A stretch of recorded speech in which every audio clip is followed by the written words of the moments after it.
ቲከሻ ቤንጊ የሸኮ ህዝቦች አዝመራቸውን ከንፋስና ከበረዶ እንዲሁም ከዋግ በሽታ ጠብቆ ላቆየላቸው ፈጣሪ ምስጋና የሚያቀርቡበት ለዘመናት ያዳበሩበት የባህል እሴት ነው። ሸኮዎች ቲከሻ ቤንጊን የሚያከብሩት ቡናና ቅመማ ቅመም እንዲሁም የደረሰውን እህል ሰብስበው ወደ ጎተራ በሚያስገቡበት በወራ ጥር ነው። በዚህም በሸኮ ከተማ በደማቅ ስነ ስርዓትም ተከብሯል። በክብር እንግድነት የተገኙት የደቡብ ምዕራብ ኢትዮጵያ ህዝቦች ክልል ርዕሰ መስተዳድር ኢንጂነር ዶክተር ነጋሽ ዋጌሾ እንደተናገሩት ቲከሻ ቤንጊ የሸኮ ብሔረሰብ አሮጌውን ዓመት ሸኝቶ አዲሱን ዓመት የሚቀበልበት ምርቱ ተሰብስቦ ጎተራ ከገባ በኋላ አባቶች መርቀው በአብሮነትና በአንድነት የሚያከብሩት በዓል ነው ብለዋል። ቲከሻ ቤንጊም የሸኮ ብሔረሰብ አሮጌውን ዘመን ሸኝቶ አዲሱን ዘመን የሚቀበልበት የአዲስ ዘመን ብስራትና ታላላቆች አዲሱ ዓመት የተባረከና የተቀደሰ እንዲሆን ለፈጣሪያቸው ምስጋና የሚያቀርቡበት በዓል ነው። እንደ ቲከሻ ቤንጊ ያሉ የአደባባይ በዓላቶች የአብሮነት ማሳያ እንደመሆናቸው መጠን ይህን ባህልና ወግ በመጠበቅ ለቀጣዩ ትውልድ ማስተላለፍ የሁሉ ኃላፊነት እንደሚያስፈልግም ገልጸዋል። የቤንች ሸኮ ዞን ዋና አስተዳዳሪ አቶ ሀብታሙ ካፍትን በበኩላቸው ቲከሻ ቤንጊ የተሻለ ምርት የሚሰበሰብበት በታላላቆች የሚመረቅበት ከወርሃ ጥር ጋር ጥልቅ ግንኙነት ያለው የብሔረሰቡ መገለጫ መሆኑንም ገልጸዋል። የሸኮ ብሔር ከወር ጥር ጀምሮ ጋር ልዩ ቁርጠኝነት እና ትስስር አለው። ይሄውም በወር ጥር ከግራ ተክል ንቦች ቀስሞ በሰሩት ማር የሚዘጋጀው ጠጅ በዘመኑ ከደረሰው ምርት እሸት ጋር በጋራ የሚቀመስበት ሰዓቶች ቲከሻ ቤንጊን በድምቀት የሚከበርበት ነው። በእርግጥ ቲከሻ ቤንጊ የመብላትና የመጠጥ ስነ ስርዓት ብቻ አይደለም።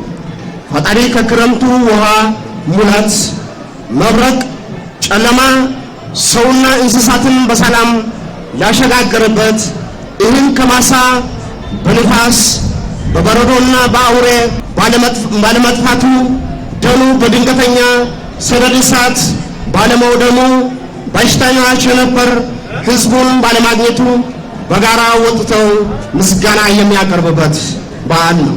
ወጣቱ ትውልድ እንደ አባቶቻቸው ስራ ወዳድ፣ ሰው አክባሪ፣ እንግዳ ተቀባይ እንዲሆኑ ቲከሻ ቤንጊ ትልቅ ማሳያ እንደመሆኑ መጠን ምሁራንም በዓላት እንዲያድጉና እንዲታወቁ የተጣለባቸውን ኃላፊነት እንዲወጡም ጥሪያቸውን አስተላልፈዋል። ወጣቱ ትውልድ እንደ አባቶቻቸው ስራ ወዳድ፣ አምራች፣ ከጸብና ጥል የራቁና የመልካም እሴቶች ባለቤት እንዲሆኑ በቲከሻ ቤንጊ የተጀመረው አንድነት እና ወንድማማችነት አጠናክሮ ማስቀጠል ያስፈልጋል። ቲከሻ ቤንጊ ለሸኮ ብሔረሰብ ልዩ ትርጉም ያለው ነው ያሉት የሸኮ ወረዳ ዋና አስተዳዳሪ አቶ አሪ ጉርሙ ብሔረሰቡ ዓመቱን ሙሉ ሲያርስ የነበረውን ምርቱ ወደ ጎተራ ካስገባ በኋላ ለዚህ ቀን ያደረሰውን ፈጣሪውን የሚያመሰግንበት ዓመት ነው ብለዋል። ለሸኮ ብሔረሰብ ልዩ ትርጉም ያለው የምንሰባሰብበት እርቅ የሚደረግበት ዓመት ሙሉ ሰው ወደ ማታቸው ሲያርሱ የነበረው አዝመራዎች ልጆች የሚሰበሰቡበት ማር የሚቆረጥበት ጥር ወር ሲመጣ ግራው ሲያብብ አዲስ ዓመት ደረሰ በማለት ሁሉም አርሶ አደር ሁሉም ነዋሪ በቤታቸው የሚጠጥና የሚበላ ነገር አዘጋጅተው በየቦታ ላይ በጎሳ ማሪ በፊት ተሰብስበው አንድ ቀን ሙሉ ብሔር ሳይለይ ጎሳው ሳይለይ ቁጭ ብሎ በልቶ ጠጥቶ መጨረሻ በታላቅ አባቶቻችን ምርቃት ተቀብሎ ወደ